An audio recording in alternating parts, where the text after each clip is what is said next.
Nakadepende rin sa relationship mo yung possibilities and opportunities eh. Kung ano yung mabuo mong relationship sa mundong to, doon nakadepende yung mga ma-unlock mo na experiences, ma-unlock mo na opportunities. Sabi nga nung tatay ko sa akin, lagi niya sinasabi sa akin na mas importanteng, mas i-prioritize mo ang relationships mo kaysa sa pera. Iho, sabi niya sa akin. Sabi niya kasi, isipin mo, limbawa, mapera ka nga, pero limbawa nagkasakit ka. Tapos, yung doktor, gusto ka lang perahan kasi di maganda ugali mo or kasi nga mukha ka lang pera, so wala ka na buong relationships. Pwede niya ubusin nga yung pera mo eh. Pero alam ba, maayos kang tao, pinrioritize mo talaga is relationship with people. Pwede nga hindi ka pa niya singilin eh. Totoo. Pwede nga wala kang pera, tulungan ka ng doktor dahil may nabuo kang relationship with the doctor. Pwede nga ba magkakaso ka pero since may kaibigan kang abogado o kahit wala kang pera eh, maayos kang kaibigan all these years. Pwede ka niyang tulungan, right? So relationships matter for me. Very, very important. More than anything else pag sa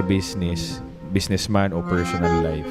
Relationship muna bago pera, bago yung kung ano. Kung vino-value mo talaga yung tao.